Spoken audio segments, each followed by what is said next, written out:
attention. Most scientific investigations can't live up to the demands of media packaging. At least for the science of child development, there have been no eureka moments that fit the classic characterization of a major scientific breakthrough. Rather than being the work of a single scholar, the new ideas have been hashed out by many scholars, sometimes dozens, who have been conducting research at universities the world over. Rather than new truths arriving on the wings of a single experiment, they have come at a crawl, over a decade, from various studies replicating and refining prior ones.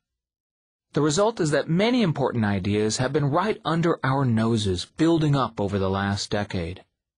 As a society, collectively, we never recognized they were the real thing. NurtureShock. Introduction. Why our instincts about children can be so off the mark. My wife has great taste in art, with one exception. In the guest bedroom of our house hangs an acrylic still life, a pot of red geraniums beside an ochre-toned watering can with a brown picket fence in the background. It's ugly, but that's not its worst sin. My real problem is that it's from a paint-by-numbers kit. Every time I look at it, I want to sneak it out of the house and dump it in the corner trash can. My wife won't let me, though, because it was painted way back in 1961 by her great-grandmother. I am all for hanging on to things for sentimental reasons, and our house is full of her family's artifacts, but I just don't think this painting contains or conveys any genuine sentiment.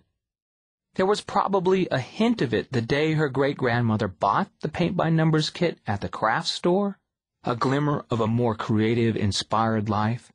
But the finished product, in my opinion, kind of insults that hope. Rather than commemorating her memory, it diminishes it. Painting by numbers skyrocketed to success in the early 1950s. It was hugely popular, the iPod of its time. It was marketed on the premise that homemakers were going to have a vast surplus of free time, thanks to dishwashers, vacuum cleaners, and washing machines. In 3 years, the Palmer Paint Company sold over 12 million kits.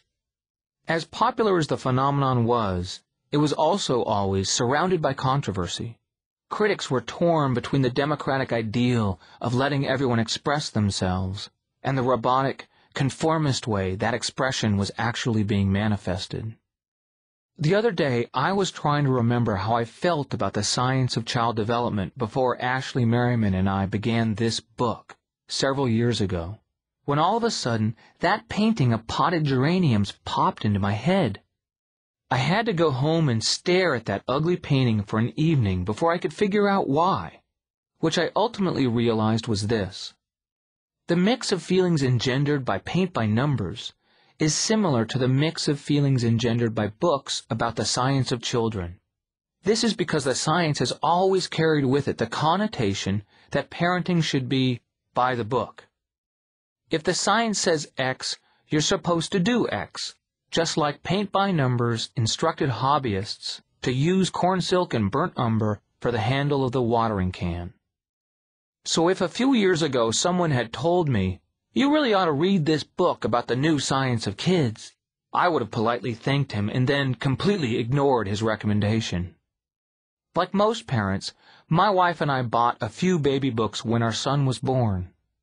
After the first year, we put them away until, 3 years later, when our daughter was born and the books once again graced our shelves. Until our daughter turned 1. After that, we no longer had any interest in the books. Most of our friends felt the same way.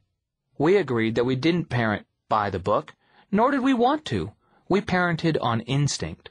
We were madly in love with our children, and we were careful observers of their needs and development. That seemed enough. At that same time, Ashley and I had been co-writing columns for Time magazine. Living in Los Angeles, Ashley had spent years running a small tutoring program for inner-city children. She has been something like a fairy godmother to about 40 kids, a constant presence in their lives from kindergarten through high school. Guided by her instincts, Ashley has had no shortage of ideas about how to steer the kids in her program.